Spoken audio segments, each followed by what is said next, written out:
This is Greg Salmieri coming live to you from the Atlas Shrugged Facebook page for another edition of the Atlas Project. And this is an Atlas Project supplemental episode where we will be talking about love and sex in the novel. We're up to part 2, chapter 5, so we're keeping in effect our no spoilers rule. So those of you who know what happens in part 2, chapters 6, 7, 8, 9, 10, and then all of part 3, we'll have to be mum on that for a little while. If there are any sexy developments in those chapters, we'll have occasion to talk about them later. But for now, we're just doing the early stuff, or rather the first half of the novel. Ben Bayer is off in a desert someplace hiking, and we tried to find a time when we could all do this, and Ben, we couldn't find one where everyone we wanted to get together for this was available, and Ben thought I should do it without him. So he'll be rejoining us, of course, for the next official broadcast or regular broadcast on the 2nd. Moving from these matters of technicality and business into the novel, one thing to just note to begin with is this is a 60-year-old novel. And it's a philosophical novel. I mean, art in general, I think, is meant to be for all times. Ayn Rand's art certainly was, and philosophical art in general is. But, the fact that the gangsterish people have names like Tinky and such like that, it marks it as having to do with being written in the 50s. And the fact that when somebody wants to make popular and somewhat deface a piece of music, they swing it into popular time rather than adding a 4-on-the-floor beat and having someone rap over it, right? These things kind of indicate that the novel was written in a certain time or place, and you have to be aware of some features of the time and place to understand what the meaning of some of those references is. And in the past 60 years, there's been a major change in attitudes towards sex. There was what's called the sexual revolution, and so we should just mark that. This novel was published in 1957. It was she started writing it in the mid-40s. For part of this time, birth control was illegal in America, or like sending it through the mail or advertising it was illegal. The birth control pill was only introduced in the 60s as a commercial product. Condoms were fairly widely available if you knew how to get. I mean, they were being mass-produced out of rubber from the 20s or 30s and were distributed to GIs later. But so those were around, but there was still a lot of taboo about using them. Huge numbers of people, maybe more than half, disapproved of sex before marriage until fairly late in this period. So all of that is context for some of the attitudes of the characters and some of what's taken for granted as background attitudes in the culture, and I think we should remember that. So, for example, just mentioning that Fransisco d'Anconia is a playboy makes it like, and what it means that he's a playboy is he has parties that maybe some people are having sex at, or there's people, it's not just viewed negatively by the author. It's sort of so obviously a depraved thing that Stadler could say, nothing became of this guy, but he's a playboy. And now that might mean that he's not running his business, but part of it is just meant, the depravity of Fransisco's love life is meant to be obvious to everybody, beyond question, in a way that just would not be the case now. It might be depraved, but it's not. You couldn't just say, he sleeps with a lot of women, and everybody would say, how disgusting. Right. Obviously, the guy is of no account, and expect everybody to agree with him. So, things like that. How's the sound of my guests? Everyone say hi. Hello. Hi. Hello. Hi. I think they're audible. Don't count that. Are you guys having trouble hearing the guests? Robert? Nobody's answering. It'll take The some sound is minutes to okay, but how respond. about the guests? Yeah, I could turn them up a little bit if need be. I have plenty of room. Yeah. That is right, we can project Who our just says voices okay? more. Pooja says okay. Thank you, Pooja, our monitor. Okay. So that's worth just keeping in mind as we think about these attitudes. And a lot of things like, just an example of that, right? Dagny starts sleeping with Fransisco. Their affair is consummated when she's 17. Some years later, when she's in her 20s, I forget, exactly what year. Fransisco kind of goes all weird and becomes this, she's not going to want to see him again next time she sees him, and that relationship ends. And maybe she's 24, 25 when that happens. 26. Yeah, and there have been no other men in her life until Reardon, when she's in her 35, I think. Now, a lot of commenters on the book think, who would do that? That's crazy. Rand was asked at one point in a Q&A about Dagny's promiscuousness, going from man to man. We don't know how many men she ends up with because we're only halfway through the book, but Rand's comment was, nowadays you'd call her repressed, her being asked this in the 60s, but it was an unusual thing to have this much sex in the book at this time, and out of marriage, and unapologetically on the part of at least Dagny, the heroine, and Fransisco. And one other technical point to notice on this, and I want to open up to other topics, but I think this is just a lot of, we really have to keep in mind when thinking about the attitudes in the book. Somebody commented that it seems like there's a world where there's no pregnancy. And that's striking because, somebody else commented it in the comments, but Iris, who's often at our discussions in New York, said when she first read the book, after the first sex scene, she expected the next chapter to be, Dagny counting the days till her period, because that's how books were then, and this one wasn't like that, and she thought, that's a refreshing change. Just, when this book was written, Dagny couldn't have been on the pill, right? It wasn't there to be on until it was created, largely incidentally with funding from Margaret Sanger and Planned Parenthood, someone who the current right never tires of defaming and pretending was trying to kill black people in some racist crusade. But anyway, that besides the fact. Yes, Will Linden says we should also keep a lot of this context in mind for why doesn't Reardon just get a divorce? It was scandalous to be a divorcee. And besides the scandal, the fact that it was scandal, we have maybe more than one divorcee here who's being tutted at because of that. 2, 3, we have several. Imagine what a morally remiss group we would seem to be. I don't have the cameras on you, so nobody knows who it is. And some of us, have had more than one partner in our lives. Okay, so, but not only, Reardon wouldn't have been so upset about the scandal, but just the fact that it would have been a scandal gives you a sense that this was viewed as something really serious. You don't break a marriage vow. But what's it? Oh, about the birth control issue, was it? It is interesting. Now, after Fransisco in the first encounter knew what he was doing, right? He knew this was going to happen. It was planned by Fransisco, so he might have used protection. Mm-hmm. The scene is written in not that much detail, so it's not like you see the moment of penetration. He could have well done that. We don't know. But it's not... part of Rand's style is she's not writing things in that level of detail where what she regards as the unimportant, we're also not told how they clean up and so forth. And, things like this are just, or their bathroom habits or eating habits, except when they're germane to the plot. And it's conveying the attitude that sex is about pleasure and closeness and relationships, not about the fact that you could get pregnant from it. Will says maybe he had prophylactics smuggled from South America, and he's come up there for. Now, of course, at her first encounter with Reardon, that neither of them saw coming. So that anyway.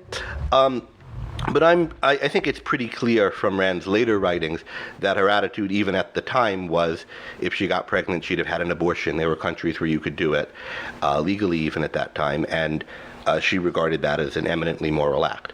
So that's for people who are interested in those issues, how Rand would have viewed it.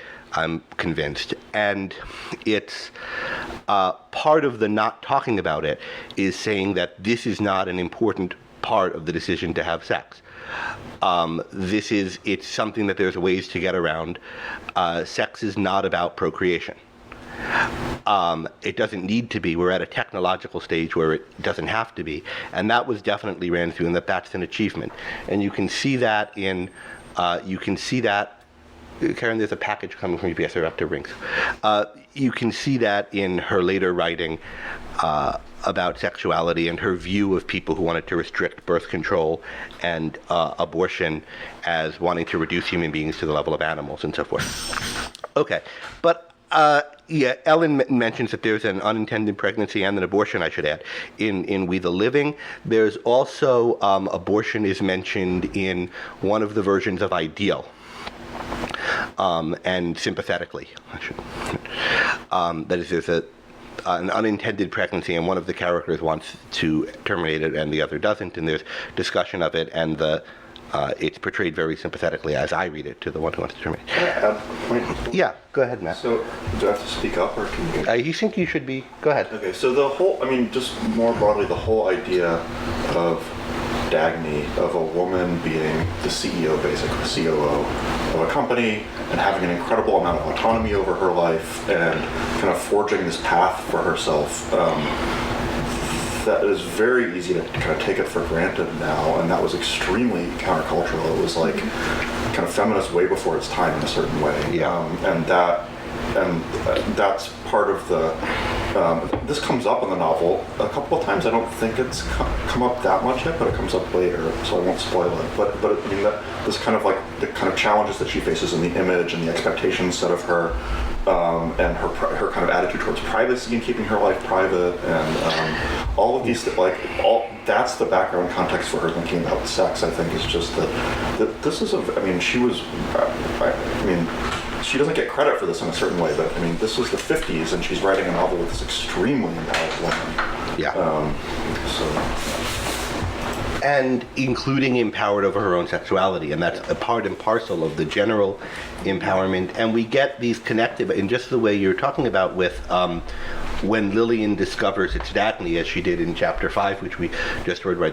The way she talks about Dagny, mocking her, that she's not really, this woman who's all mind and no body, and regular wives aren't supposed to be afraid of her, and so forth, because she's above the needs of the body. Because seeing Dagny Taggart in tailored suits, you don't think of her body, and so forth. Interestingly, Reardon did, seeing her in a suit, and we'll get to. We haven't. This is not really a spoiler, but in the next chapter, chapter 6, which some of you are already reading, we get Reardon's reflection on the first time he saw her, the woman in the gray suit and such, and it's an interesting and very sexy scene.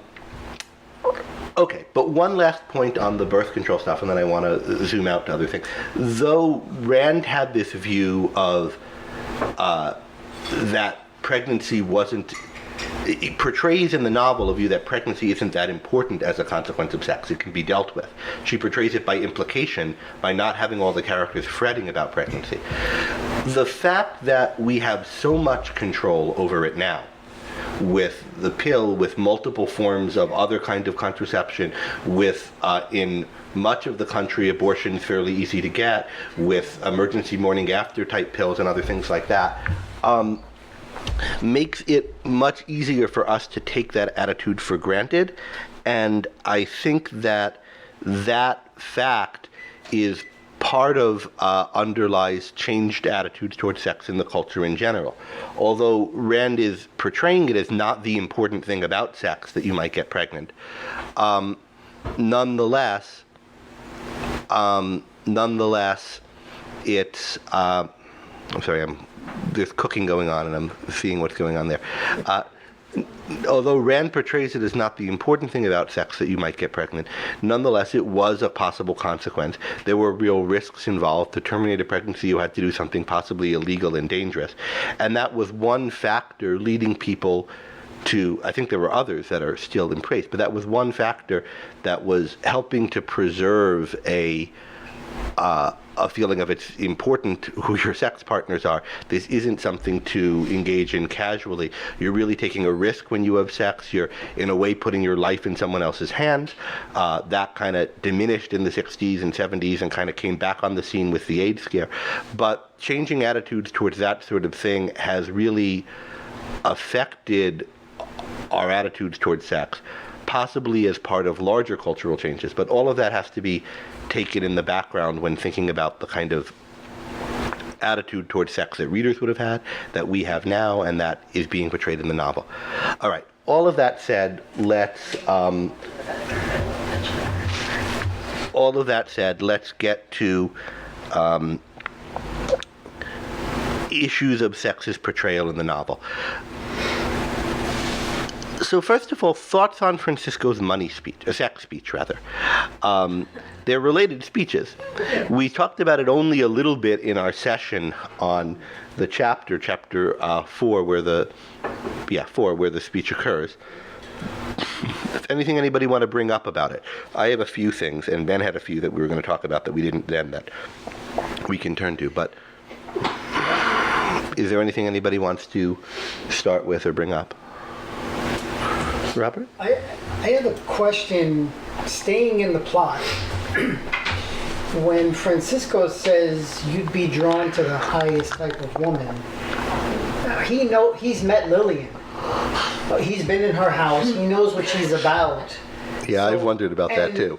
And from our perspective, he has no idea, staying in the novel, that Reardon and Dagny are together. His whole heart is set on Dagny. So... Yeah, and you'd think he might be suspicious, given that he knows he's close friends with her, and he thinks he can tell, knowing his view of life, just what sort of woman he'd be interested in. But yeah, he doesn't seem to have any idea about Dagny. Right, he doesn't. So, and Reardon's reaction to Fransisco's speech, we know that he only interjects once. At least I haven't felt bad about making money. Mm-hmm. So. I guess I have a little bit of trouble with that. What does Fransisco think of Reardon's sex life, for lack of a better term, knowing he's with Lillian? Yeah, I've wondered about that too. Well, he does say at one point, it's really a shame that you're as unhappy as you are, and I wonder if partly what he's pointing to is the fact that Reardon seems to have this weird split of some kind between his personal life and his professional life. Yeah, I get that, but this would be this would be the time to bring it up if he's specifically talking about. So maybe this wife of yours is the best choice. Yeah. Well, Reardon had said he didn't want to talk about himself. This thing, I want to talk about you. Mm-hmm. And Fransisco thinks, oh, really? Well, what are you confessing about yourself? Mm-hmm. That at this moment, when everything else is, so high stakes in your life, the most important thing to you is figuring out whether I'm a playboy. Mm-hmm. But yeah, Fransisco must know that Lillian's not the equal of Reardon. Not the equal of Reardon, not the heroine. He can tell that there's this problem, that Reardon has some kind of pretty deep psychological split of some kind. He points to the fact that he's repressed and that he evades his own emotions, and probably he sees that as part of it. And he met Reardon at 2 parties that Reardon clearly didn't want to be at, that he was pressured to be at by his wife. Yeah, Carrie. Yeah, and also, one of the sentences from Fransisco's speech here, when he's talking about the person who's bifurcated, he has damned himself and he will feel that depravity is always worthy of enjoying, is equated virtue with pain. And so, since he earlier pinpointed that Hank seems so unhappy, then he must be in pain because he's abstaining from something. And he could probably guess that it's emotional, and he knows somewhat what Lillian's about from the party interactions, that anybody would be miserable with that woman if they're a person of integrity. So he may suspect already that Lillian's is a source, as you pointed out, a source of emotional pain, and that he's suppressing that part of himself, and he regards it as virtuous that he isn't happy with her or expressing it fully in that regard. So he'd rather become a martyr than to indulge. At least that's what Fransisco can see on that side of it, not knowing his relationship with Dagny. Well, one is the issue. This brings us to an issue that Ben and I were talking about when we were prepping for the session on chapter 4, which is Fransisco describes 2 kinds of people who have the wrong mind-body attitude. The guy who in fact thinks he's a piece of meat, and the guy who siding with body. Right, the right attitude is that there's an integration of mind and body from Fransisco's perspective, that bodily things like money and sex are expressions of, and the proper expressions of spiritual values, right? So there's the person who severs them and tries to think that, it's all body, and I'm just a body, and what's valuable is all body things. And then there's the other side of it, who is the guy who professes some higher ideal unrelated to the body. And he talks about what's wrong with each of these guys, and how both of them are going to be drawn to depravity and to tramp from the gutter, the lowest kind of slut they could find, and so forth. Because the one who thinks he's a piece of meat will think depravity is all he's worth, and so he'll be drawn to that. And the one who thinks he's a disembodied mind, having severed love from sex, will find no attraction in love, and then the body part will take over. So your, Carrie-Anne's way of describing where Reardon would fall suggests that he's in one of these two categories. But Fransisco definitely doesn't think Reardon is. Now, Fransisco doesn't know the full story of Reardon. Right. But when Reardon says, at least I never bought that other doctrine, the parallel doctrine in business, right? Fransisco doesn't notice the at least, right? So he doesn't notice that Reardon's saying, I did fall into this in sex. But he says, no, you'd never believe any part of their creed. And you'd never believe any part of their creed. And then he gives a story of what would happen if Reardon tried to force that kind of belief on himself. And he said, you'd still deep down know that this was wrong. Your inviolate self-esteem would know it. And you would still find, if you tried to tell yourself you have to attack these things, that sex is evil, you'd still find yourself drawn to the greatest heroine you could find, because only a heroine surrender wouldn't, and so forth. And he basically says, if you married Lillian and thought that sex was evil, you'd still find yourself wanting Dagny. Except he doesn't slot in the names, and I don't think he draws the particular implication. So I don't think that characterization is meant to apply to him, the one you were quoting. We could look and think more deep, but I mean, if Fransisco thinks of Reardon, not knowing the details, but then he says what the details would be, as someone who does have the right view of sex.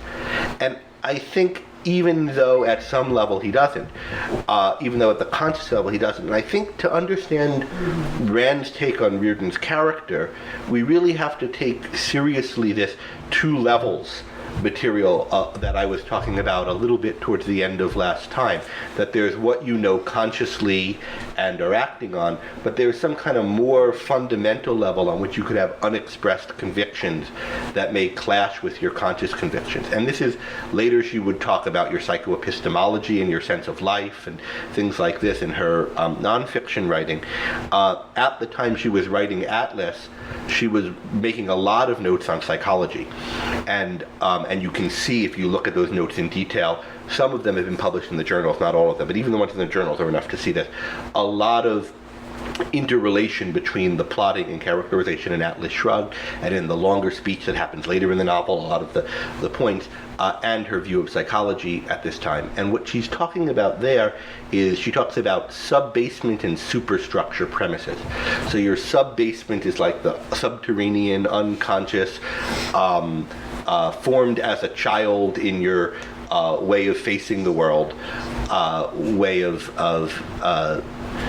viewing the world, and it takes the forms of habits which, if expressed in words, would amount to premises. Things like, it's important to get along with people, or it's important to know what's true, or, and then the superstructure is the building that's built on top of that. And so I think the way, at this time, that Rand would have put this, is Reardon has the right answers to these questions in his subbasement, but not in his superstructure. And that's why she could say, in some sense, he always knew it, in another sense, he didn't. And so, at least that's how I understand her take on Reardon here. Great. Go ahead, yeah. Yeah, I think that even plays out when we get the backstory of Reardon's sex life leading up to Lillian. That every time he was hoping for something good, but it was a disaster, and he would just move on to someone else, hoping for somebody worthy of him. And in a short period of time, he thought Lillian, because she did one or two things, was that person. And because she didn't seem easy. I mean, so the issue with, we talked about this virginal attitude towards sex, is very chaste, nobody has sex before marriage and so forth, and attitude that was prevalent at the time. But there was also a kind of society attitude of people who had access to birth control and a little more knowledge and or thought of themselves. I mean, this is probably true among not only society people, but I think we're shown that it's true of society people in this world, in the Jim Taggart, Betty Pope affair, where they regard it as they have a very casual attitude towards sex. It's something people do, and I think we should understand, a circle and, included. And Reardon was, in those kinds of circles. He sometimes found women he thought he liked, and afterwards they were like, that was fun, and it didn't mean anything to them. And Lillian was reserved. She was pursuing him reluctantly. She wasn't easy, and I think that's part of the appeal. He felt like he accomplished something with her, although he didn't know what he accomplished. Carry on. Yeah, I have a follow-up question about that Fransisco, what he might surmise about Hank and Lillian as a couple. If you could clarify this for me, because Fransisco knows that, and he says in a few places that Hank's not being entirely consistent. So in terms of where he's bifurcated, it must be at the level of the conscious expressed belief or the expressed choice, like he married Lillian, but look what she's like, and how could Hank be paired with her? So, so are you suggesting that the lack of a split is just at the subconscious level? Because it seems that Fransisco thinks that Hank's at least expressly not fully integrated on the business level, but why would he surmise that he wouldn't also be not that integrated at the relationship level as well, so that he might be at the same place of a foot in the two worlds in both regards? Yeah, that's a good thought. I mean, he knows in some sense that he is, right? He's unhappy. He's got all these people at his house he doesn't like. Why is he doing that? Indeed, his business problems are social problems and relationship problems from Fransisco's point of view. Why are you letting your business endeavors serve these other people? That might mean bureaucrats in Washington, but also this bitchy wife, And the premises go at least deep enough that they plague him with guilt. It's not like he's just putting on an act explicitly, but really deep down, I mean, he's genuinely conflicted. Yeah, I mean, we can't think of these levels as totally self-sufficient so that the sub-basement is able to run you all on its own. Otherwise, you wouldn't need a superstructure. But there's some sense in which it's more fundamental. There's a part of him that knows it. And from Fransisco's point of view, I think it's the part of you that eventuates in sexual desire. So there's this idea in the sex speech that sexual desire is coming from something very deep in someone. And that's not the kind of thing that can be the fact that he's got some mistaken philosophical premise in this articulate form that doesn't fit with his deeper premise is not going to make his sex drive work like people who deeply and seriously are on that mistaken premise. It'll rather work like Fransisco's, like the hero of sex drive. At least that's what I take the implication to. But let's shift to this question of the idea of a connection between your beliefs and basic values and sexuality. Show me what a man finds sexually attractive and I'll tell you his philosophy of life. What thoughts on this? Is Mohammed on this topic? The heroes throughout the book were shown that the things they believe lead almost directly to certain actions. So like, remember earlier, Hank was like, he was always surprised at things he found good, he acted on directly except with his family. So there's this idea that like the things you believe have to be expressed in action. And so when Fransisco speaks, he says, just as an idea unexpressed in physical action is contemptible hypocrisy, so is platonic love. So the idea is, if you can't find yourself acting towards the things you find good and there's something wrong with you, that's kind of the same problem with people who detach the things they love from the sexual actions they take. Yeah, so that to be real values, not just hypocrisies, not just BS, not just something you tell yourself. A value has to have expression and action. Platonic love lacks that.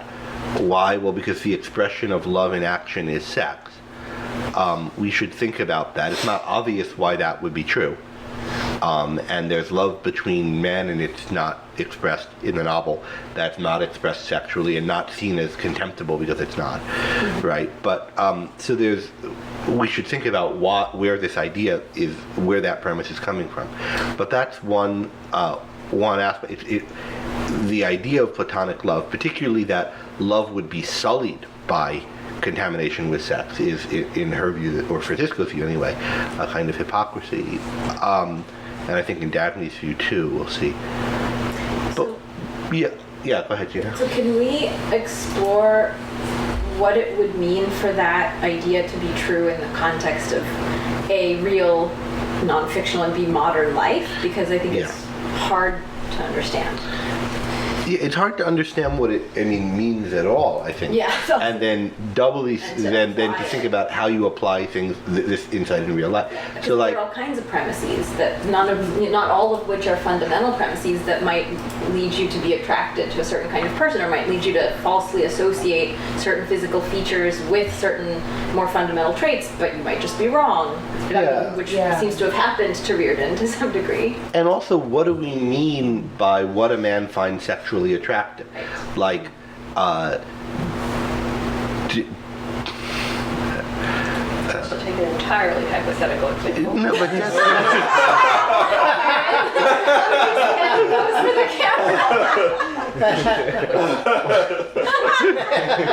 shall I put my wife on screen?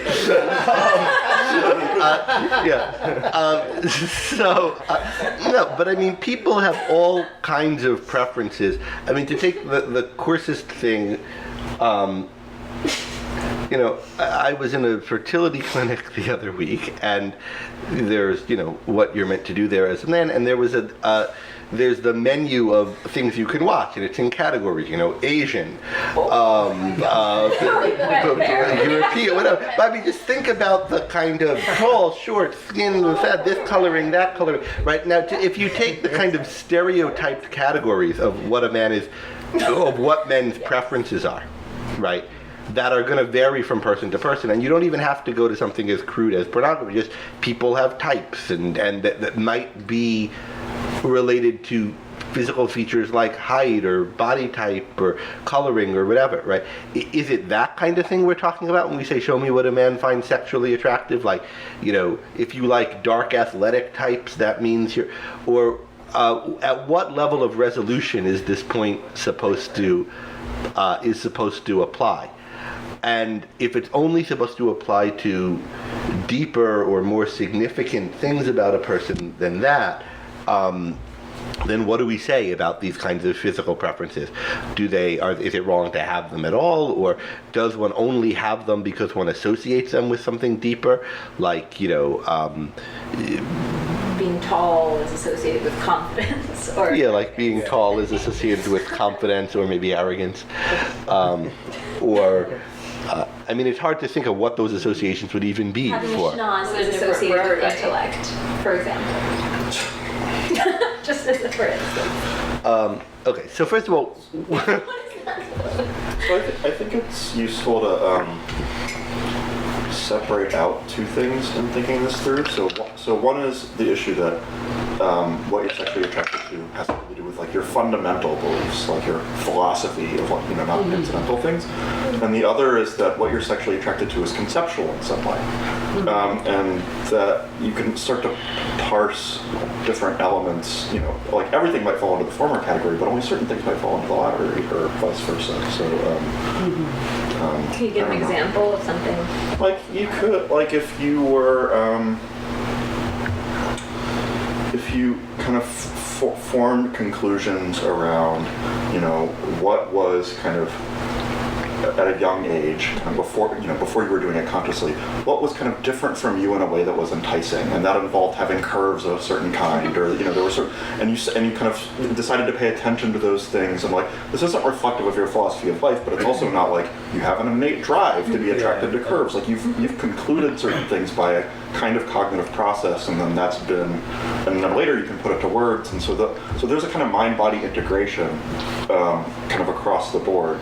I'm giving you what I think my answer is, but not all of those things reflect like, this, curves represent efficacy, and efficacy is really important. And like that's not going to be. The opposite. It's straight lines that represent everything. That's why Daphne has long legs. And and it's what you associate, what conclusions you draw, but it could also be, and what things you associate with what concepts. But there could also be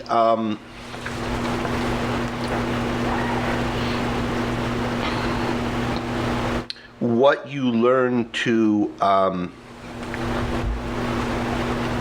if you attend to certain things, you might be able to notice certain characterological features.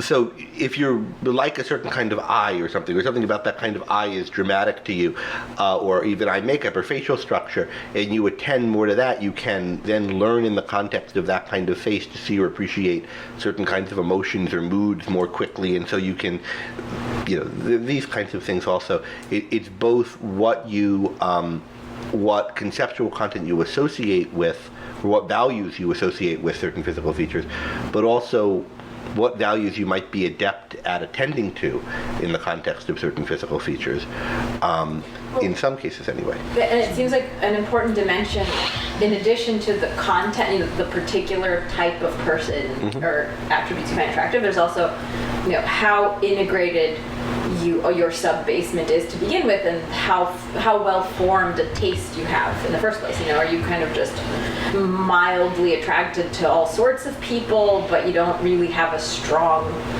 well-distilled, style or preference, or are you really distinctive in your own personality and preferences? Yeah, Carrie-Anne, you were looking concerned. Yeah, well, I think that, in terms of coming from Rand's view here, especially as articulated through Fransisco and trying to apply it to how people are or think through it, at least people who are more conscious and deliberate and who care about relationships. I'm setting aside people who just use one another as, interchangeable pieces of meat. I'm setting aside the casual people and people who are serious about relationships, and I think there is a certain amount of variety, and it's not often, although sometimes more physiologically oriented, and I'm not sure if there is any distinctive mapping across large groups of people in terms of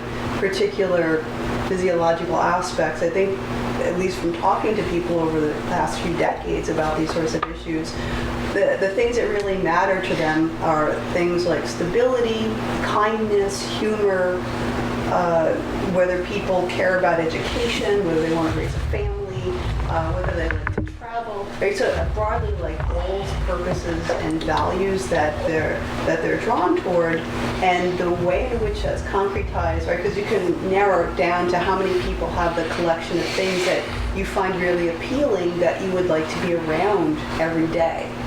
And then that's going to probably already funnel it down to a very small range of individuals you might happen to meet in your life.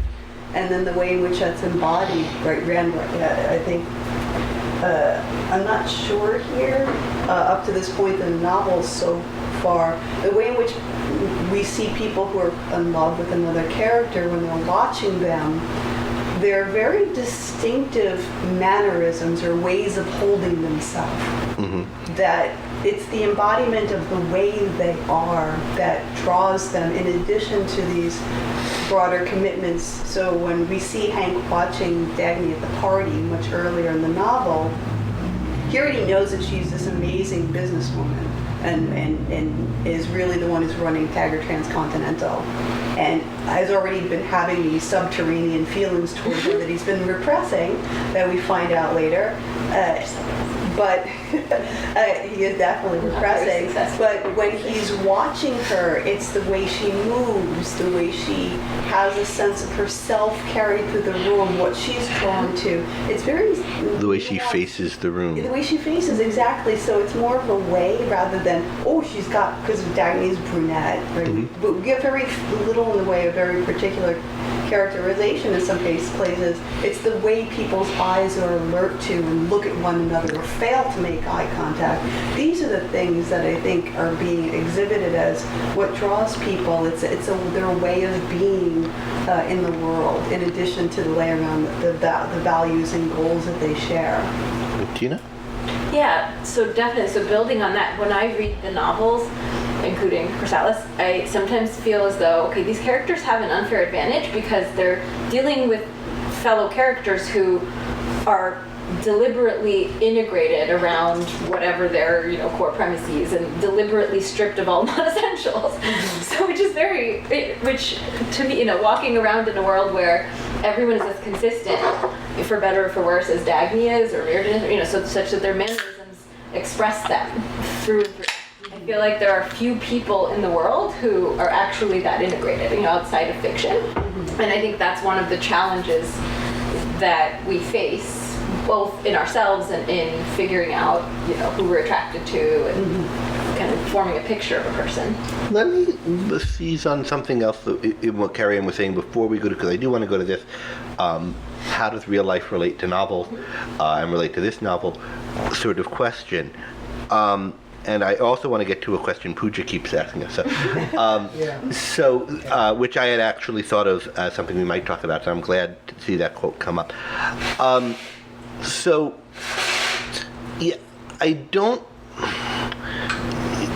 There were really two separable points in what you said. There were two several points, but they fell under two headings, right? So one was serious people are after relationships, not after sex. And then there are certain values under that heading. There are certain values that you're interested in if you're after a relationship, not after sex. Mm-hmm. And then, so that's the one heading. And the other heading is these kinds of values, which are spiritual values that the people who are after relationships want, are expressible in all kinds of subtleties of the way someone carries themselves. Mm-hmm. And this is the kind of thing Hank's attending to and Fransisco's attending to and so forth, and that's stressed in the descriptions of the characters. And that second point I really agree with. And I think that captures the idea of love at first sight, which there was some questions about on the forum. The question of, is love at first sight possible? We haven't seen it yet in this novel, though I think it's okay to say that Reardon's description of how he felt for Dagny, which we'll get in the next chapter, sounds a lot like love at first sight. And some of you read up to that already. But he had the unfair advantage of knowing a lot about her. He knew some things about, so he had, but in the Fountainhead... She says if he could find an ideal, that would have been it anyway. But that was the ideal of what she looked like, and then he didn't start desiring her until he learned also who she was. So, okay, so there's, insofar as love at first sight is possible, or something approaching love at first sight, or it would be because these kind of spiritual values are manifest in all kinds of subtleties of how someone moves. And we can integrate that point with the kind of point that Matt and I were making earlier, where you're saying, well, how then can we make any sense of some preference like preferring brunettes, since some people do, and it's not all jerks that have preferences of that sort. Everyone has some things in that thing, and it would be something like, well, maybe what you're into is integrity or a certain way of facing the world or whatever, but you've associated that with brunettes or something, or with curvy or less curvy, in such a way that it's easier for you to notice that where it's there in a brunette, or think it's there where it's not. But I want to talk about the first point, that the characters are looking for relationships, not for sex, because I don't think that's true of Rand's characters. or I mean, they're not. First of all, Dagny and Reardon aren't looking for anything, right? They're not like on OkCupid or something, or swiping around and trying to find someone. They just encounter one another, and likewise with Reardon and Fransisco, none of these characters are on the market, so to speak. They just find someone and they're really struck by them, and it depends on what you mean by a relationship. But Dagny wants Reardon. She wants to be with him that night, as the culmination of everything that they've done in their whole life. And she's not interested exactly in a relationship in anything like the normal sense of a relationship. If it was going to be that night and it was over, she'd still want it, right?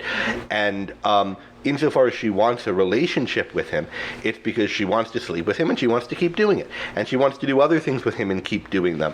And the relationship is just the sum of those things to her. But I still think what you're saying is right about it's not that she wants him because he's tall and slender and she likes blonde hair and icy eyes or something, and that's just what does it for her. It's she wants him because he's Reardon. Right, because she's non-discriminate. So it's not just this casual encounter. Right. She has not been with anybody in like a decade. Right. And she's very particular, and there's very few people who she would respond to this way. And she does envision a continuance, right? Even though it's, and when we see her follow-up conversation a year later with Hank about, she didn't know until then that he hadn't touched Lillian in all that while, and she was glad to know that because it would have, she would not have been. Would have been pained by it otherwise, in some sense. She wouldn't have been happy about it. But she's glad that for this aspect, plus the others, when they go on their trip, which is really like a honeymoon of sorts, after he latches the bracelet onto her wrist in a very symbolically important way, that they plan as much of their lives together as possible outside of work. So they are integrating themselves forward together. It's not it's a serious, they take each other very seriously. It's discerning. It's serious, but there's indications in the. Have we had the speech yet? The kind of scene with Dagny at the window. No, but she. He may or may not be her final choice. Yeah, there are indications in the book. She may or may not know. There are indications in the book that she is kind of, She knows he's not not planning out a life with him in a certain way. Yeah, I mean, with. It's not a one-night stand. She's married. What happened that you're talking about? Not. When she's in the. There are two different scenes. The scene where she's in the John Galtline office and thinking she wants someone, but it's not Reardon, it's not Fransisco happened. Okay. And that's thinking of a later scene. Right.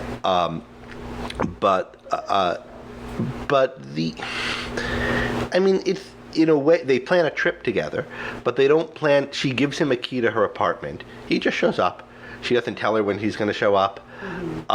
It's not. Now she likes that because it makes him kind of a constant presence in her life, and Dagny seems to like that sort of thing. She liked that Fransisco just showed up, and Are you busy? if she's the kind of woman who's available always without any plans or appointments, well, you all know what kind of woman that is, says Lillian.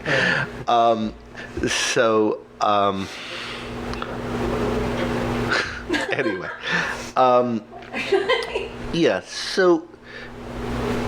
but I don't think, they want to spend as much time together as possible. They do have this honeymoon-like thing, but she's not relationship focused in the sense of, we need to work on our relationship and spend quality time together. It's more like, I want to say it crudely. It's more like good for as long as it lasts. Yeah, there's that, but also it's the dominant thing is Hank's awesome and I want him. It's not, and we'll settle down and there's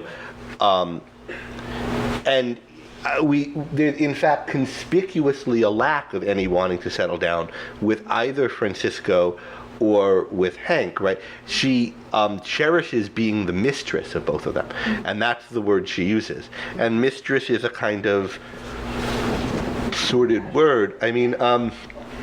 Interestingly, one of the things I suggested as a supplemental reading when we started talking about when they first slept together was the Abelard and Heloise letters.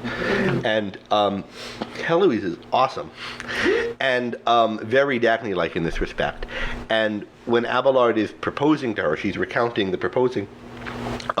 She didn't want to marry him, and although she eventually consented to, because it would give them social responsibilities, and they're already sleeping together. And she said things like, I don't want this title wife, it's loathsome to me. I'd prefer the title mistress, or if your honor would bear it, your whore, than your wife. And I think Dagny very much has that, I'm the woman you're sleeping with. I'm your lover. I'm your mistress. Okay, maybe if he proposed, but I mean, Reardon's already married. She knows that and is fine with it. I mean, she'd prefer if he wasn't, but and Fransisco, she's not pressuring him for any kind of commitment. It does say they're working towards a future that will bring them everything they want, including each other, but there's no, when are you going to put a ring on it, kind of. Well, I guess that means how to define a relationship, because clearly Hank is the only person Dagny's with. It's a serious choice. She hasn't chosen anybody else in a decade, and this is the man she wants to spend this kind of time with. Right. It's not a one-night stand. I mean, they've been having this relationship, whatever status you want to call it. I think Dagny's a little perverse for getting a kick out of being called somebody's mistress, but she's exclusive about it. And Yeah. So it's what I meant was it's not a fly-by-night. It's not casual. It's a serious choice that she's making with this specific person and nobody else. So it's not casual. There's a line- It's serious. there's a Go ahead, line, Matt. I think this one's past where it's like, Hank says, like, what if I had made a deal? What if I had made a requirement of the whole Reardon Metal transcontinental deal that you sleep with me? And she's like, yeah, I would have done it. From you, right? From you, not from Warren Boyle, right? Yeah. So it is serious, but it's also like she wants the sex. I mean, that's a huge part of the relationship. And I think we kept if there's a package deal, I think, in relationship. So if what you mean by a relationship is she wants some kind of connection with this soul, which connection is expressed in the relation between their bodies, then yeah, definitely she wants that. But if what you mean by a relationship is something that's sustained over time, and the sustained over time premise is important to her, then I think that's less clear. Yeah. Now, typically, if they go together, because if you find someone with a really good soul you want that kind of thing with, you'd expect to want more of it. But it's not, and Dagny does, right? She wants him to keep coming to her for that lowest one of his needs. And it gives him a surer hold on her than he has on any of his possessions. So she thinks it's going to continue and wants it to. But it's the fundamental alternative isn't between short and long term. It's between involving serious personal spiritual values and fleeting fly-by-night, you find Mr. Right Now or Miss Right Now and so forth rather than Miss and that's the distinction. And if she found someone like Reardon every other day, that she wanted in that way, that would suggest that it's not something serious. Or if having slept with him, she was like, yeah, no, I don't care about the guy anymore, I'm indifferent, I'm tired of him. And Fransisco says it's the kind of person who's in sex for the wrong things, that tires of his women after a week or a night. So there's definitely a correlation. But Ellen gives a really good quote in Love Letters. You're unhappy that it can't happen again. I'm happy that it happened once. This is from a movie script I remember. And I think that's very much the perspective that Dagny's focused on. I've been with Hank Reardon, and cool, I get to do it again, but not. And I earned it. Yeah. And it's about what we were to each other, and what we are to each other, and what each of us is. That's it. We want to be together. I want to talk about a quote Puja's put up. So Fransisco says, show me what a man finds sexually attractive, and I'll show you his philosophy of life. Show me the woman a man sleeps with, and I'll show you his basic estimate of himself. Something like that. Those are the two things. I forget which one goes with which. But Puja says, how do we reconcile this quote, she gives you the quote, he gives that quote that I just read, with Ayn Rand also saying that one as an outsider can never really know what's going on in a relationship, what values are in play, etc., because it's very personal to the two involved, which an observer can't get. Okay, so first of all, a bibliographic issue. Where did Ayn Rand say that? To my knowledge, she didn't say it in print, but there's a recording of Leonard Peikoff doing a Q&A on love and sex. I forget exactly what it's called, but it's from the 90s, I think. I think that's what it is, Q&A on love and sex. Okay, it's called Q&A on love and sex. And he answers all kinds of questions. I remember it has the line in it, he's talking about why somebody might want a certain thing sexually or whatever, and he says, well, people stand on their heads literally to try to get novelty in sex. And I always thought that was amusing. And therefore you might want to try sex, whatever it was. Anyway, so you'll know you found the, the lecture if you find Dr. Peikoff saying that. Twice in 2 different lectures. I don't know. He's anyway. So there's this lecture, and somewhere I believe it's in that lecture, he recounts Ayn Rand having said this to him. Like he made some comment about somebody on the basis of his girlfriend or something, and she said, "Well, you really can't make that kind of judgment." And so we have Dr. Peikoff's testimony that she said that. We don't have an exact quote. He's remembering something from a conversation a long time ago. But it does seem in contrast with Fransisco's saying, show me who a man sleeps with and I'll tell you everything about him. So what do you guys think of that? Yeah, Mohammed? No, wouldn't he just be able to know because he can look inside himself and see, well, I'm attracted to this person, and if he's really good at introspecting, then kind of to find that connection and then just assume that, Well, this is supposed to be third person, though. What Fransisco says is like, I look at your girlfriend, or I look at someone you find sexually attractive, and then I know all about you. And then Ayn Rand said to Leonard, supposedly, you can't do that. You don't know what's going on between these two people. It's They're about the same issue. Go ahead. One is the details of a relationship and what people are getting out of it specifically, and the other is what is it that somebody is fundamentally attracted to. And she's basically, she's trying to say, if everything you know about somebody that somebody's attracted to, or if you could know in theory a great deal more, that would tell you a lot about that person. But it doesn't mean in any specific instance that this guy and this girl that I know, they would get along great. We should just have them get married right away because that would be perfect. And that you don't know what's going on in the relationship. Yeah, and you don't know what the details. And you can't tell that much about people from, what you can tell is highly fallible. Yeah. But Gina's point, I think, is now the time to transition to it. In a novel, people are a lot more consistent. They're stylized. They're more like they are, and so Fransisco can maybe just see Lillian and tell. So let's turn to this issue. Oh, Pooja is applauding you, Karen. It's Love, Sex, and Romance is the name of the talk. 99 minutes up on Ayn Rand Bookstore. Okay, so that's a plug for that talk. You'll get to find out how you can have a threesome in certain conditions if the other person is departing to Mars on a spaceship tomorrow. Less theoretical as the days go on. Yes. And a few other really kind of out there examples that Dr. Peikoff considers in a good-natured, humorous kind of manner. Carry on. Yeah, I'm a little puzzled how Fransisco's deduction from tell me who a man finds attractive, I guess you have to get clear what they mean by attractive, and they'll tell you about his philosophy of life, because people can have all kinds of motivations. Say that there's, from like the Fransisco and Reardon perspective, there's some kind of person who they find really attractive. We know who that is, right? And so we know, and I would think, Dagny is a pretty awesome person.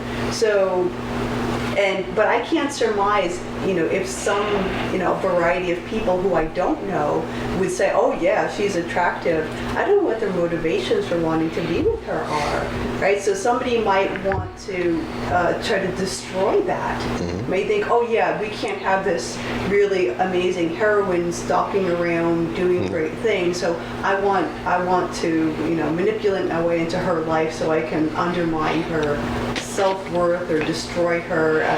There's some bizarre, Or like Lillian's motive with Reardon. Yeah, exactly. So you can't know without knowing the people involved. Like you were saying, that there's a lot of subtle moral psychology or just straight out motivations. Why do they want to be with that person?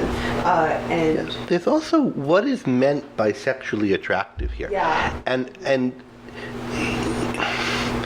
this is kind of coarse, but so like when I was in high school, there was a kind of trope among guys who fancied themselves connoisseurs of ladies who had not, gotten close with anyone, but they'd be like, oh, like I do her, I wouldn't kick her out of it. This kind of thing, you like run through people, which I always found kind of gross. That's not what finding sexually attractive means. Yeah. Even a non-crude version of that, where you're looking at someone, you're like, wow, she's really gorgeous or whatever. What I take finding someone sexually attractive means here is you're consumed with a desire to be with them, like Reardon is with Daphne and vice versa. Not like Jim Taggart and Betty Pope. Jim Taggart doesn't want to be with Betty Pope. She doesn't want to be with him. It's just like, here's something to do to kill the time. I guess it's nice. What I think Rand means by sexual desire is a kind of all-consuming, you've got to have it kind of passion of the kind that her heroes experience and her villains rarely, if ever, do. And we haven't at least seen a pairing. We're told that they would find themselves attracted to the worst kind of people there are, and we'll see if we find any of that in the novel, but so far we haven't. But it seems like the contrast that Fransisco would draw, that Rand would draw, is really more between the Jim Taggart, Betty Pope style of attraction and the Reardon, Dagny style of attraction. He's not saying that, if you're a villain like Taggart, you'll be deeply, passionately attracted to someone gross, or to Lillian, or to Betty Pope. I think what seems more right from their perspective is that you just won't feel anything very strong for anyone. Yeah, I mean, that seems to be actually what's going on with Taggart. And what Fransisco says about the women who he pretends to have affairs with, right, is those bitches didn't really want me. They're not capable of so honest desire as wanting to sleep with a man. And you get a fair amount of that in Rand fiction. In The Fountainhead, there's this minor character, Renee Slaughtern, who, like, wonders what it would be like to want a man, wonders what it would be like to want anything. And the character sort of is introduced, she's a minor character, I like her as an example of something, she's just in 2 scenes, but like, Renee Slaughtern occasionally reached across the table to get a peanut. She exerted no further effort. And this is her whole, like, she just doesn't go for anything in life. And so she doesn't have any desires. What about Cheryl Taggart? Yeah, now Cheryl Taggart is a really interesting case because she's not shown as wanting Jim sexually, right? We're not seeing, she's flattered, she admires him, she hero worships him, but we're not seeing Cheryl like hot for Jim, right? He never makes sexual requests of her. It's before their marriage. Yeah. It's said that if he had, and she appreciated it, if he had asked, she would have repaid him in the only way she could. In other words, she would have slept with him, and she was glad that she didn't. So she admires him, or what she thinks is him, but in a way that does not connect to her sex drive, and that's really interesting. And yeah. Yeah. So actually, if we go back to this topic, is fascinating because if we go to The Fountainhead, Peter Keating, Gail Wynand, and Howard Rourke all think of Dominique as sexually attractive. In fact, the way Rand describes her is much more sexually attractive than the way she describes Dagny. So, like, everyone stares at Dominique in the book. Dominique is a beauty in a way that Dagny is not. She is. So that's a contrast, from what Fransisco was saying. But it's also what she represents. She's proud and austere, and which Dagny has also been in a different way. Let's see, catching up on the... Will says, now they say I would hit it instead of I do it. Ellen says, sometimes it's fun to just look and daydream, but that may be less serious. I think this is in response to the non-gross versions of finding someone sexually attractive that's not being consumed with a desire to sleep with them. And I think that's right. And part of what you're doing in daydreaming is having a fantasy about someone, but you're able to fill in lots of stuff that, like, you're assuming something about the personality when you're imagining yourself sleeping with them. I mean, people are not, and I think this is a kind of fundamental point about the speech, people are not just attracted to bodies. If they were, everybody would be, fresh corpses would be just as attractive as anything else, and they're not, but they're shaped just the same way. So that's not what anyone's actually attracted to, right? There's something about even in the crudest, crassest, least spiritual guy, there's something about the way the person carries themselves and moves and posture. And you can see this in actors who look very different from one role to the next, just in how they carry themselves. And you can find really attractive in one role and not in another. Or actresses. I don't need to give actual examples. Okay. That hasn't stopped you. Did you see Harry's question? Did you see Harry Moran's question? No, what did Harry ask? You knew you signed that away. It's kind of like we touched on it. Can we discuss the fact that Dagny is willing to accept Hank being married without apparently wanting anything more? What does that say about her character? Well, what I think it says about her character is what she already said. She's the lowest kind of animal. She just wants him. And I think we know why she wants him. But she's not someone who was looking for a relationship, right? She hadn't been with anyone in 10 years. She wasn't sure whether that made her unhappy. She wasn't doing anything to find a man. She did feel she was missing something from her life, but she wasn't up to doing anything about it. And then she has this, she wants Hank, and she's in this moment, and she wants to be with him, and now she thinks, okay, he wants to carry it on, I do too, we'll keep on going. But there's no, I think that's what her motivation is, as far as I could see. And then what does it say about her character? She has the kind of character that makes her really want Hank. And and not care too much about any of the other parts of it. Now, one thing we can think about is, would there be a kind of relationship, a kind of man with whom she'd have a different kind of reaction, right? It would be important to her that it would be long-term and exclusive, that she would be jealous about in a way that she isn't of Hank. She says early on that, there's one kind of emotional response she hasn't had yet, and it's to a man, and it's not to Fransisco, not to Hank. This is before she's with Hank, so maybe it changed with Hank, but there could be another man at some point.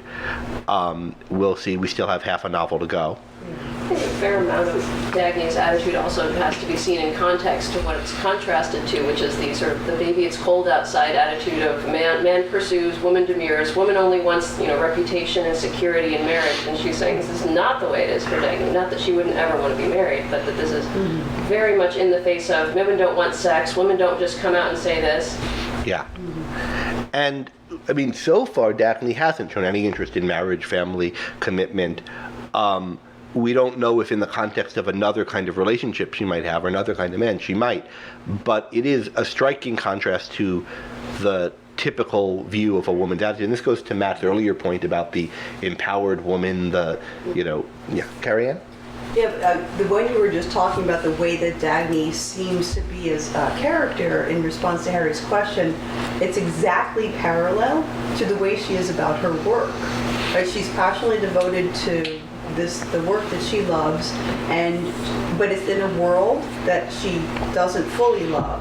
And she's willing to go down with the railroad right? So even there, she's not sure how much longer it will last. And so the duration is not projected into the far distant future. She's going to throw herself into it. Her commitment to this, to whatever extent she's committed to Hank as well, for as long as it lasts. And that may be the result of the mixed primacy she has toward her work and why she isn't joining the other people in leaving that alternative. Now, she sees that as a problem with her work. Yes. She doesn't see it as a problem with her relationship with Hank. Now, that might be because it is, and she should see it, or it might be because it's not. And there's a question in relationships, I mean, in real life and the novel, of is our attitude towards relationships that we want to find somebody who we're going to have a lifelong commitment with. Any other relationship that we have prior to that is valuable as, in effect, a practice or job interview for or prelude to that thing, but its value is derivative on the value of the lifelong kind of relationship. Or is it works, there's a certain kind of interactions with people that are awesome and ends in oneself when one can have them. One can't have them with that many people that often. They're a rare kind of thing. But whenever you can have it, it's a great thing and a tremendous value to have. And then if you can find one that has features that make it such that it could become a lifelong relationship, that's even better. But the value of one that's not like that is It's not trivial. not only is it not trivial, but it's not derivative on its what we really want is the other thing. These are, I think, good. All right, Pooja has a question. Let's ask that, and let's turn to the kind of real life stuff that we're kind of keep on coming up against and not. So, Robert, you want to read Pooja's question out? Do you have it before you? The last one? This Can you big one, elaborate on yeah. the point in the novel that love of sex, Dagny versus Lillian, represents love of life and existence? Yeah, so she goes on, he quotes, he was seeing in the night behind him Dagny's face in those moments when his body leaving hers, she lay still with a look of radiance that was more than a smile, a look of youth, of early morning, of gratitude for the fact of one's existence. And he was seeing Lillian's face as he had seen it in bed beside him, a lifeless face with evasive eyes, with some feeble sneer on its lips, and the look of sharing some smutty guilt. He saw who was the accuser and who was the accused. He saw the obscenity of letting impotence hold itself as a virtue and damn the power of living as a sin. All right, so the point that love of sex represents love of life and love of existence. So this is a big theme from Fransisco's speech and from the novel's view of sex in general. Love of life is associated with a vitality, with passion, with strong feelings that have a bodily component, and with wanting to express that in a relationship with somebody or in an encounter with somebody. Lillian is lifeless, and so she's sexless.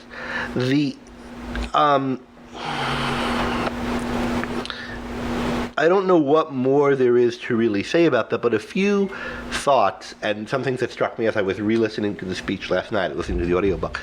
I mean, Fransisco expresses this in the idea that could you imagine trying to have sex out of a feeling of obligation or pity or charity? It's an act that's only possible in self-exaltation.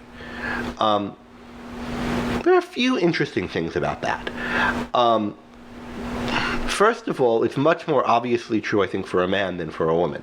And I can imagine a feminist author thinking, well, that's just what a man would say. Think of all the women who were, in effect, just saw themselves as servants and receptacles for their partners and the men, and they're just, but of course it's a female author writing this, although writing it for a male character. That's, but, it's not clear that what's going on in those moments is actually sex. I mean, it is from one person, but it's not the motivation of sex. It's not, it's just going through the motions. So it's not what's really meant, and it's not what someone wants from someone when they want to sleep with them, just, lie there, in effect. What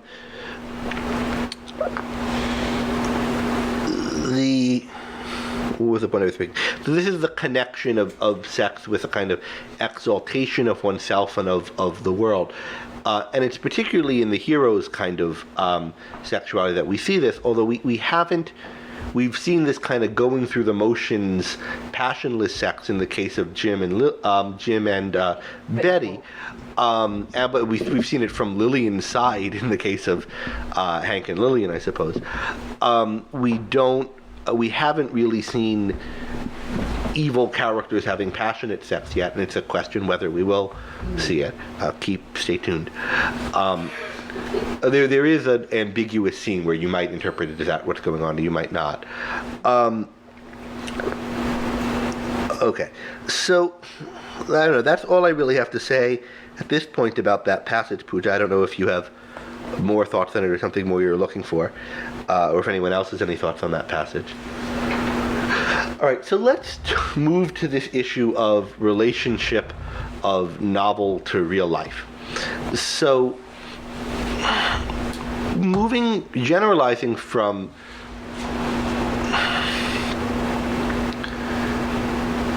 one interesting feature of these novels and of most kind of grand scale novels is that none of the characters are looking for romance in it. In real life, most people do. Daphne meets these two men 10 years apart, but she's not, going out on dates or looking to find a relationship. Fransisco and Reardon certainly aren't. Fransisco. I think Fransisco might have been looking for one in the beginning, at least. Yeah. Looking for when he was 11, when he met her? No, when they were, 19, 20 years old or so. Oh, well, at that point, he was thinking she's going to be the one, I think. Yeah. Certainly he thought that. Can I know this for certain without looking forward into the novel? Certainly he knew that on the night when he left her. Well, no, Hank was looking. I mean, that was he wanted to get married. The one person. I guess Hank had the idea of there being a wife, and so maybe. Look how that worked out for him. As big as a role. Yeah. But I think your point is they're more focused on their work. Yeah. They're much more focused on their work. But I mean, and the people are, as Gina pointed out, much more consistent and easy to tell about. I mean, the kind of question what I'm asking is, if you're inspired by the relationships in this novel, by the view of love and sex in this novel, if you want something like this in your life, if you want your romantic life to be like this, but you're not quite living in this world, and some of the features of this world are features of an artistic stylization, what does that look like in real life? I mean,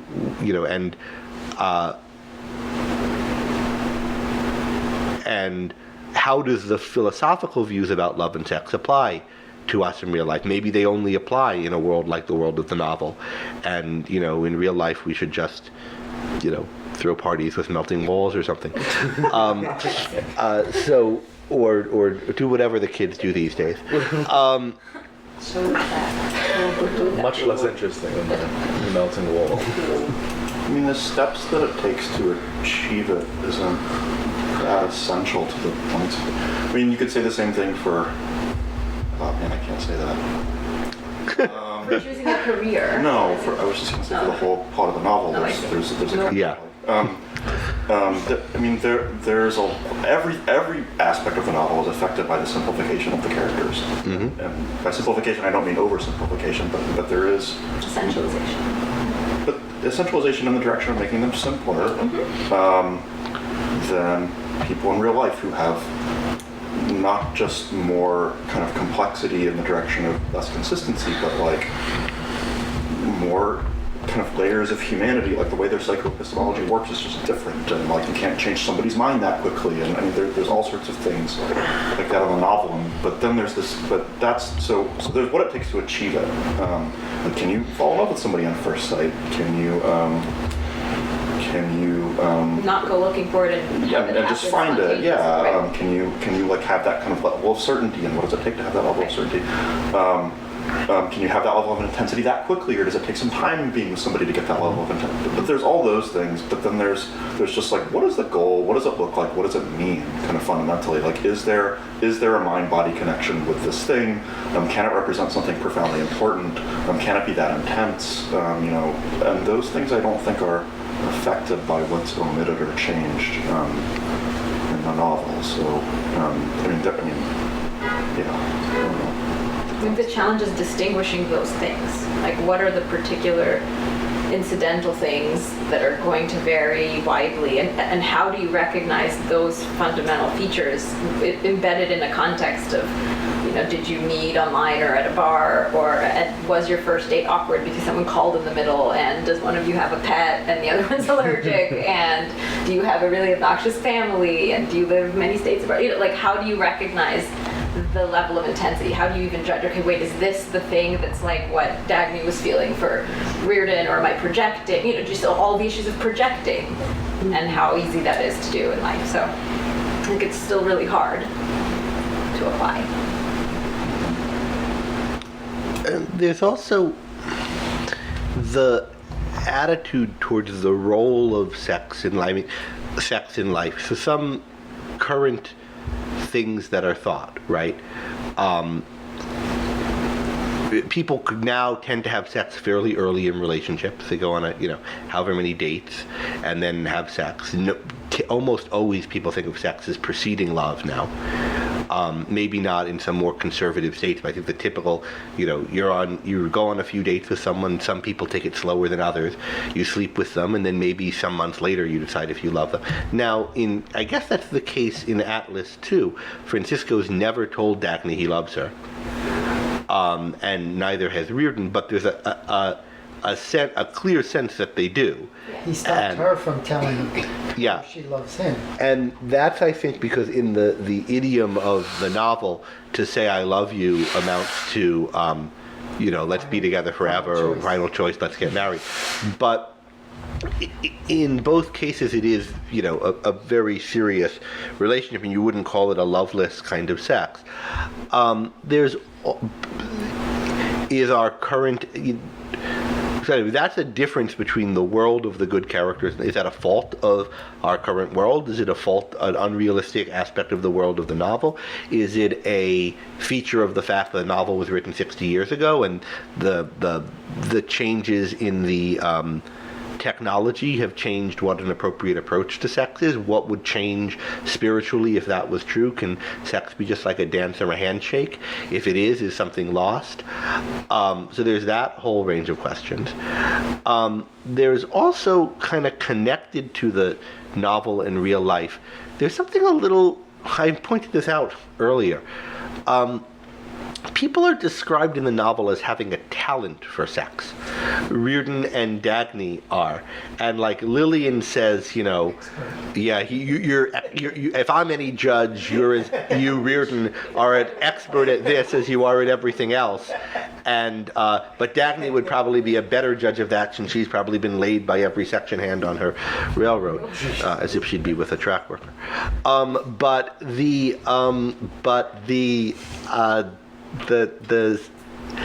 what is this talent?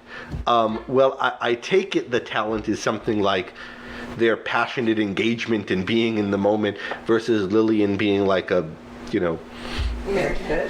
wet fish. Yeah, that's the word I was looking for. Yeah.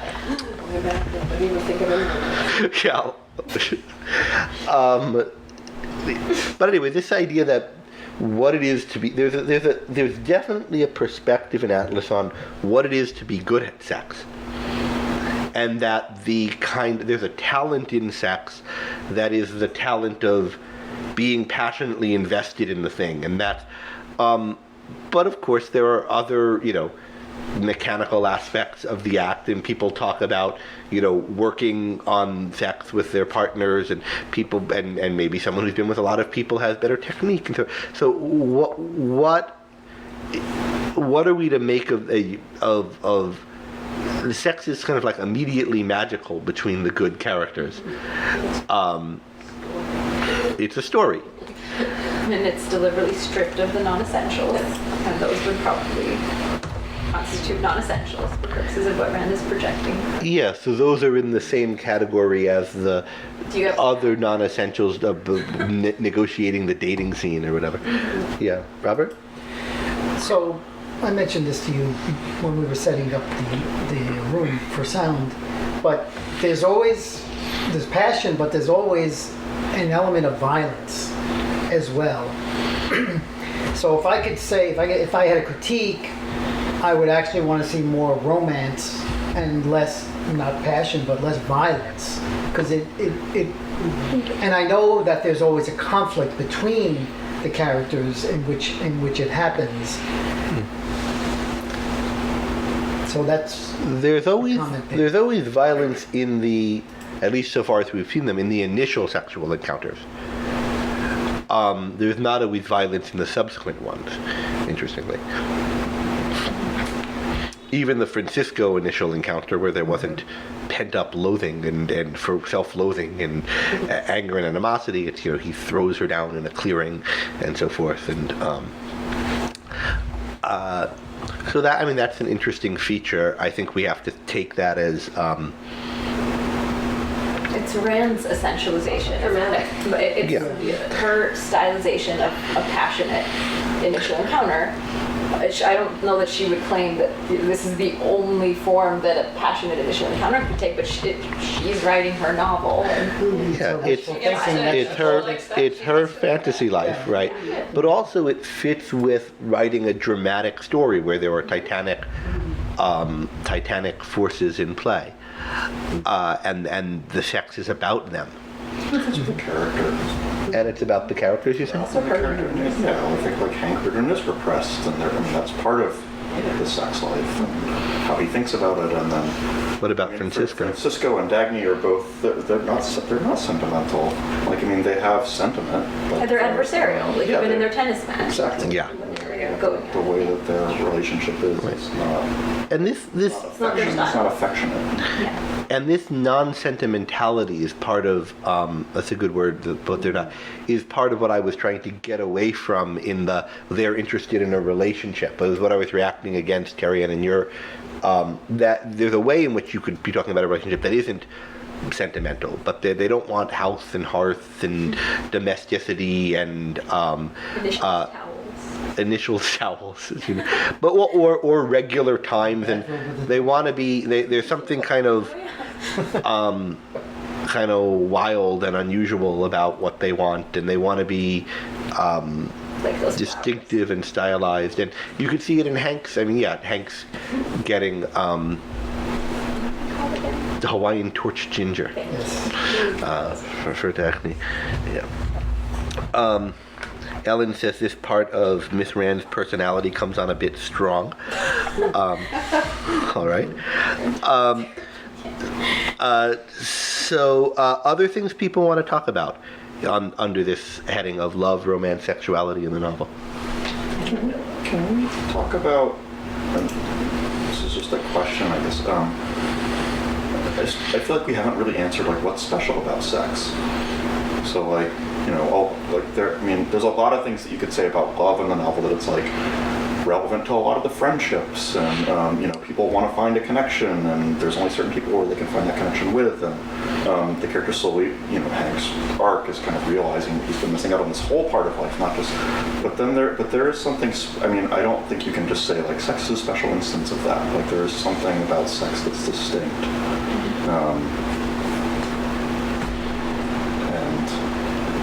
Raise that with something. So does anybody have any thoughts on what that special thing is? Part of it is this idea that it's an act that can only be performed in exaltation. Okay, but then why? Thoughts? And is that somehow meant, I think it's intended to be a statement of universal fact about human nature and how sex functions in human nature, but I think the same challenge applies. Okay, so what's the variety of ways that could look in the context of dating online, or in the context of we've gone on a few dates and now we're going to take things to the next level, and just all the modern journalistic details of romantic way. There's also, it's interesting the way heterosexuality is assumed. Not just that homosexuality isn't considered, which is a separate issue, but heterosexuality is assumed in a kind of deeper sense that's not really explained.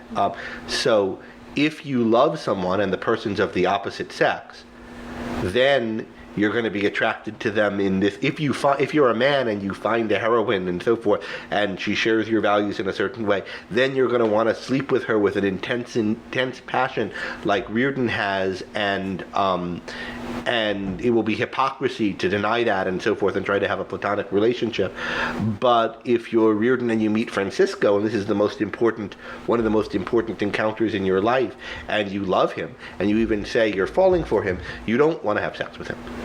And there's a point about you can make about what to think about homosexuality and so forth, or what does Rand think or whatever. But I think there's a deeper point about, because to the what's special about sex.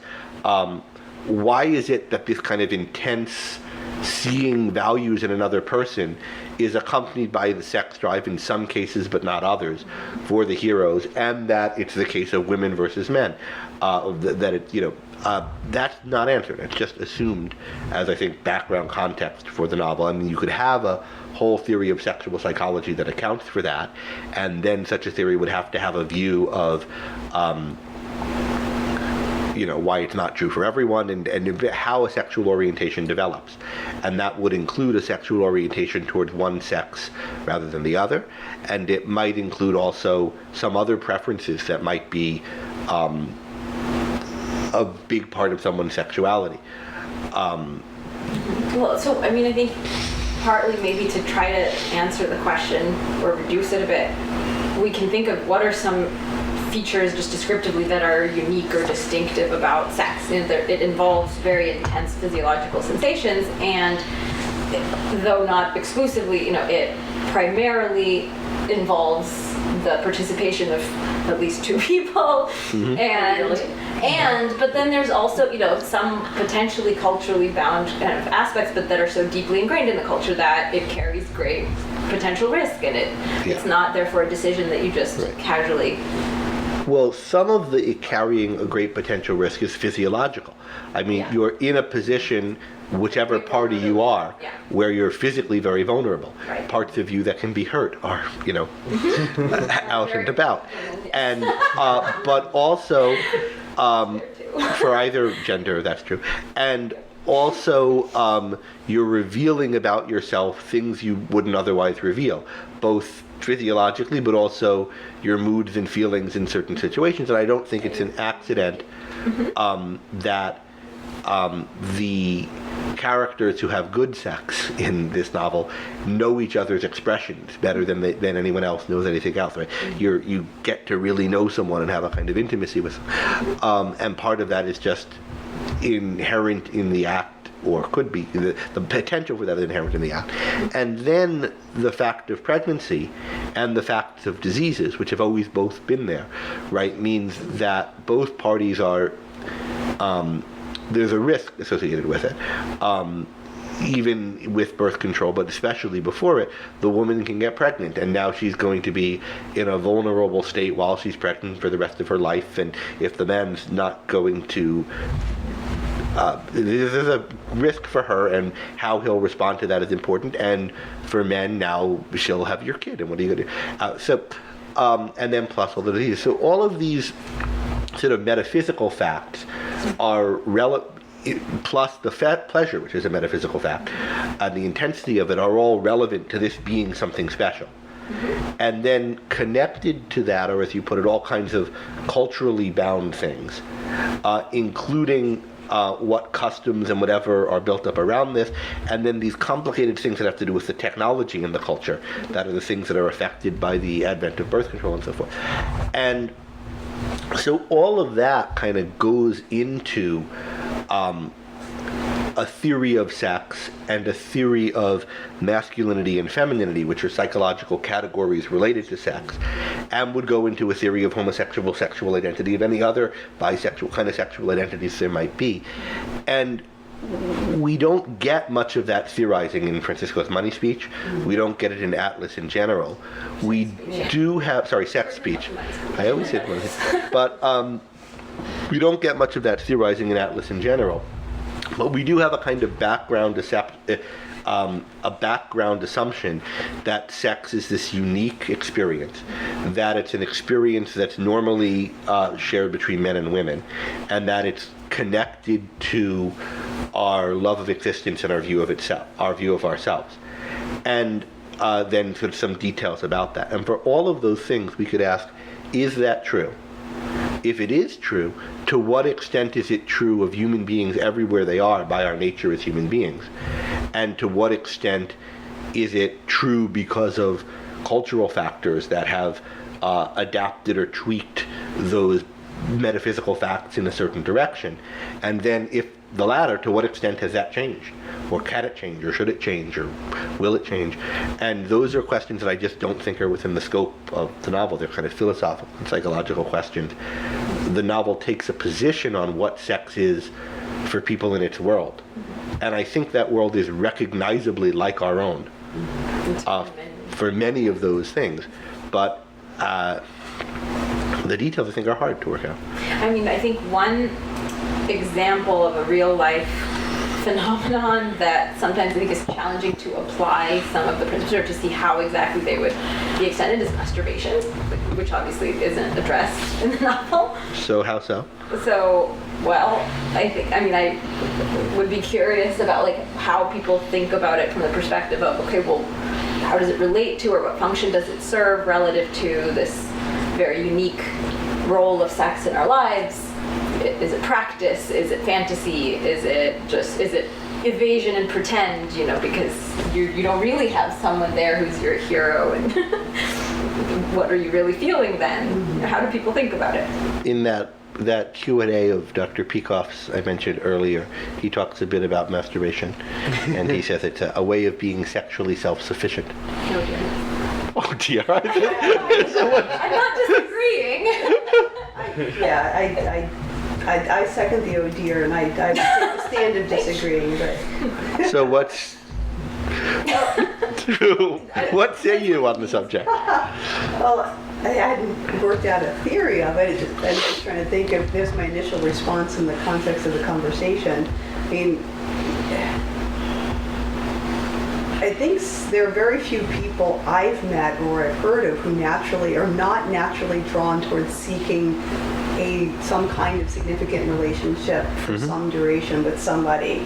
And anybody who's experienced both masturbation and a healthy sexual relationship will really prefer the latter. The first is just not, at least maybe I've not had that. Oh, but I'm not a psychologist who works in the field of romantic love and such, so I don't know, I don't have any demographic data. But the point of the sexual self-sufficiency wasn't you don't need anyone, just masturbate. You can do it all on your own.